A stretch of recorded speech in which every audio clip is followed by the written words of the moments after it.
Salam sejahtera semua. Hari ini saya ingin kongsikan tentang penggunaan teknologi AR dan VR dalam PDP. Saya dapat idea tersebut daripada seorang cikgu dari China yang mengajarkan subjek fizik. Dia telah menggunakan Vision Pro untuk mengajar dalam kelas.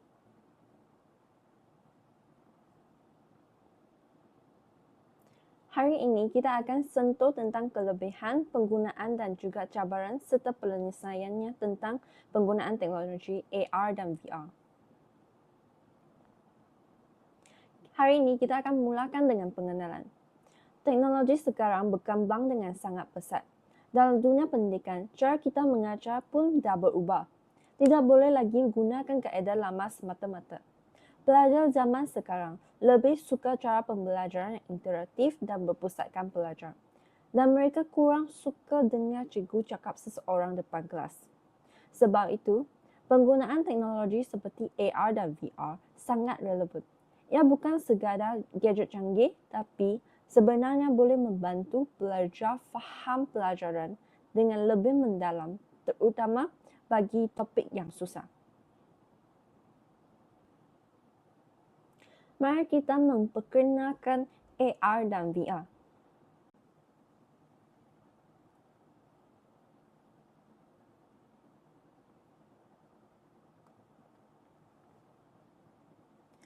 So, apakah itu AR?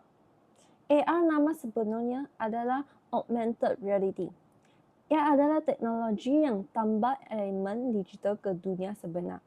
Contohnya, guna telefon untuk imbas gambar dan nampak animasi 3D. Aplikasi seperti Qver sangat sesuai bagi pelajar boleh mewarna gambar dan tengok ia hidup dalam bentuk animasi.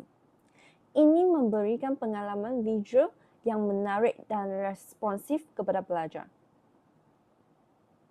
Okey, kita teruskan dengan VR. Apa itu VR pula?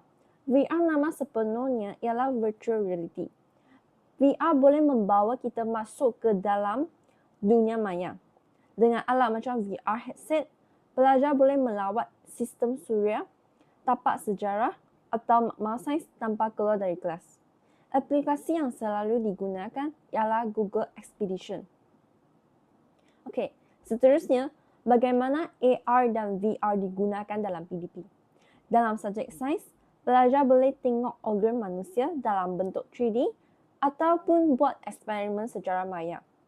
Dalam subjek sejarah dan geografi pula, pelajar boleh berjalan-jalan dalam piramid atau dasar laut. Untuk bahasa atau kemahiran hidup, VR boleh digunakan untuk aktiviti main peranan, macam simulasi temu duga atau perbualan sejarah harian. Kalau untuk ulang kaji, pelajar hanya perlu imbas gambar dan terus keluar animasi atau info berkaitan topik yang mereka belajar. Ini sangat sesuai untuk pembelajaran kendiri. Semua pendekatan ini menjadikan PDP lebih interaktif, menyeronokkan dan berkesan. AR dan VR membawa banyak kelebihan. Pertama sekali, ia dapat membantu pelajar untuk mudah dan faham konsep yang sukar. Apabila pelajar dapat melihat dan mengalami sesuatu topik secara konkret, mereka lebih mudah nak faham. Contohnya, struktur organ dan gunung berapi. Seterusnya, ia dapat menarik dan meningkatkan motivasi pelajar sebab pembelajaran dah jadi lebih seronok. Yang ketiga, ia sesuai untuk pembelajaran berasaskan pengalaman. Sebab pelajar boleh alami situasi sebenar secara maya. Semua ini menjadikan AR dan VR sesuatu teknologi yang sangat bermanfaat dalam meningkatkan keberkesanan pengajaran masa kini. Walaupun teknologi tersebut mempunyai pelbagai kelebihan, tetapi ia juga terdapat cabaran. Cabaran yang utama ialah kos tinggi. Sebab kita kena beli headset, peranti dan software yang agak mahal. So jadinya bukan semua sekolah mampu untuk tanggungan kos tersebut.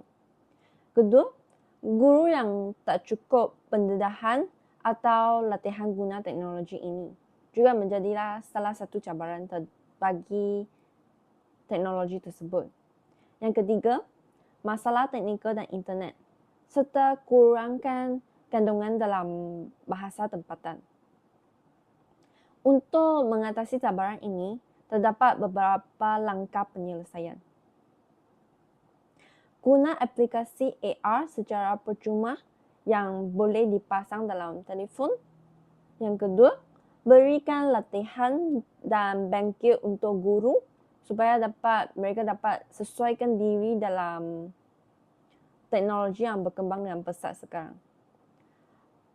Yang ketiga, bangunkan kandungan tempatan yang sesuai dengan silibus. Akhirnya, kerjasama antara guru, sekolah, kerajaan dan perkembangan teknologi sangat penting untuk jayakan benda tersebut. Kesimpulannya, AR dan VR boleh membantu transformasi pendidikan. Ia bukan sekadar menarik, tapi dapat membantu pelajar belajar dengan lebih berkesan. Walaupun ada cabaran, ia bukan halangan. Dengan perancangan yang betul dan kerjasama semua pihak, teknologi ini memang sesuai dan sangat berguna untuk pendidikan masa kini dan masa depan. Kita teruskan dengan bahagian kuis. Dalam kuis tersebut, saya telah sediakan 5 soalan.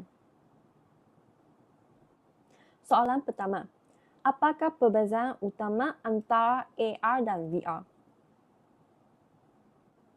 Soalan kedua, antara berikut yang manakah bukan kelebihan AR dan VR dalam PDP? Ini adalah soalan MCQ, so boleh pilihlah dalam A, B dan C. Soalan ketiga, apakah penyelesaian untuk mengatasi kekangan kos dalam penggunaan teknologi VR dan AR? Soalan keempat pula, namakan satu aplikasi AR yang membolehkan pelajar melihat organ manusia dalam bentuk 3D. Ini memerlukan jawapan secara ringkas. Soalan last, berikan satu cabaran utama dalam pelaksanaan teknologi AR dan VR di sekolah.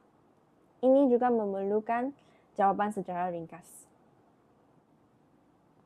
Sekian sahaja pembentangan saya.